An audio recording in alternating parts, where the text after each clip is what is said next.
YouTube, how's it going? My name's Jonathan, and in this video I've got something really exciting for you. I'm going to be counting down the very best 5 laptops that you can get in 2018.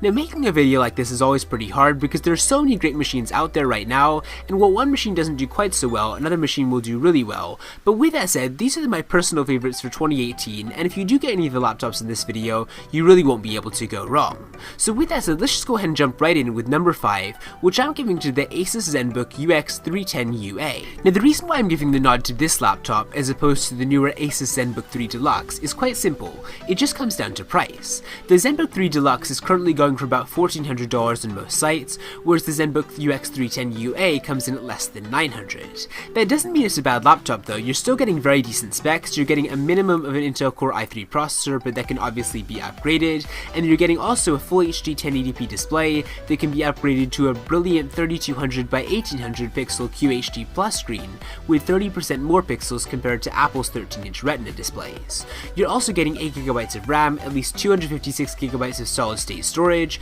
and then an Intel HD graphics card 620. While the Asus ZenBook 3 definitely doesn't have as good battery life as an industry leader like the Dell XPS 13, you should be able to get at least 5 to 6 hours of continuous use out of this machine, and if you're using it more intermittently, it should last you the day. Overall, the ZenBook 3 is just a really solid choice, and if you're looking for a laptop that comes in at less than $1,000, this is one of your best bets. Now, coming in at 4th place in this video is the late 2017 edition of the HP Spectre X360-13, which is a really great choice if you're looking for an excellent Windows 10 2-in-1. A lot of people like to compare Ultrabooks to, say, the 13-inch MacBook Pro, and this is cheaper, lighter, and faster than what Apple's offering. It's also got a much longer battery life, a great keyboard and trackpad, a beautiful HD display, and an above-average sound system. What really makes the Spectre X360 shine, though, is the fact that you can use it in all kinds of different ways. The screen of HP's convertible flips out of the standard clamshell orientation into a tent for presentations, and it stands on its keyboard or flips all the way around to work as a tablet. Honestly, HP's approach to a hybrid convertible design is one of the best I've seen so far, partly because it just has a whole lot of versatility, and partly because HP's hinge mechanism is also really solid. It's really easy to open up with one hand, and it just feels like a very well designed machine overall. To give you an idea of the kind of price you'll be paying, the entry-level configuration of the Spectre X360 sells for around $1,200, but you can actually remove the webcam from the model and get it for about $150 less. You can obviously configure the specs up to a Core i5 or Core i7 processor, 16GB of RAM, a 1TB solid-state drive, and a 4K display, but obviously that's going to cost more. My main complaint about the Spectre X360 is actually that it just tends to run a little bit hot, which isn't a deal breaker, but it's something that you should know if you're going to be using this laptop on your lap for a considerable length of time. Now, 3rd place in this video goes to a laptop that I actually consider to be an engineering marvel. It's the 2018 LG Gram, which is one of the thinnest and lightest laptops that you'll ever see. Most premium 15-inch laptops come in at around 4 pounds, but the LG Gram is almost half of that. It's only 2.5 pounds or 1.1 kilograms in weight. On top of that, it's just a really solid Ultrabook. It's got great battery life, it beats the 2017 model by about 4 hours, and then you're also getting a fingerprint sensor this time round. What's nice about the LG Gram is that there are a number of different configurations at all kinds of different price ranges. You can pay $2,000 for a 15.6-inch version that's fully decked out with an Intel Core i7 processor, 16GB of memory, and 2 512GB SSDs, or you could scale it way back to around $1,000 for a non-touchscreen 13.3-inch laptop. Basically, if you want a laptop with a large screen, a long battery life, and an incredibly light travel weight, this is definitely the choice for you, but you should just remember that you are paying for these features, so if you want a more powerful laptop for the same price, or if you want a laptop that just costs a whole lot less, you might want to check out some other alternatives instead. The 2nd place in this video goes to a laptop that I've long been a fan of. It's the 2018 edition of the Dell XPS 13, which was one of the very first laptops to just eliminate the screen bezel altogether.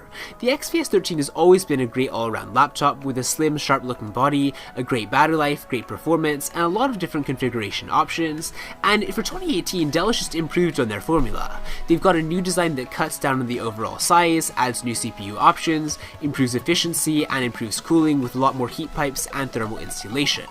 There are still a lot of editions of the Dell XPS 13. You can get, for instance, a Core i5 CPU edition with 8GB of RAM, a 256GB solid-state drive, and a 1920 by 1080 non-touch display for about $12.50, or you can get a more advanced version, say with a Core i7 CPU, a 512GB hard drive, a 4K touch display, and then 16GB of RAM for $2,100.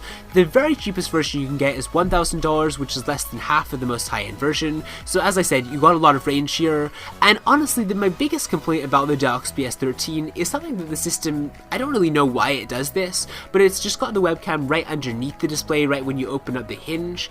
It's something that Dell could easily fix, and honestly I don't know why they haven't. I'm not really sure what the overall benefit to having the webcam under the screen is, and it just makes talking a little bit more weird. But anyways, that's a minor quirk. The Dell XPS 13 is a great laptop, and I definitely recommend it. Now before I get to my first place choice for the best laptop of 2018, I do just want to give a couple of honorable mentions. I've long been a fan of the Microsoft Surface Book, and the Surface Book 2 definitely improves on that formula. The MacBook Pro 13-inch is really great for people who are invested in the Apple ecosystem and want a really good thin and light laptop.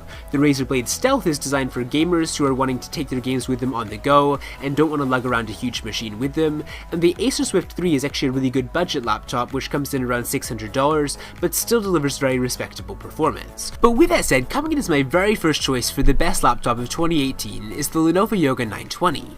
Honestly, the reason why this laptop is so good is there's honestly nothing I don't like about it. It's got a really premium look and feel, 8th generation Intel Core i-series processors for amazing performance, great battery life, active pen support, even little things like Thunderbolt 3 USB-C processors. Lenovo even moved the webcam position back above the screen again after moving it below the screen to accommodate the 910 slim bezels. The fact that Lenovo was able to do this is one of the reasons why I was so hard on the Dell XPS 13, and honestly the only thing that I can really gripe about at all with regards to the Yoga 920 is the fact that it's a little bit heavier than something like the LG Gram. It comes in around 3 pounds, but the fact that I'm complaining about a 0.5 pound difference I feel speaks more to the quality of this laptop than anything I've said so far. So with that said, those are my picks for the very best laptops of 2018. Let me know what you think in the comment section already. Please be sure to click the subscribe button and click the bell to get notified when I post new videos. That way you won't miss more top 5s like this one. And yeah, that's pretty much it for this video, so I will see you next time.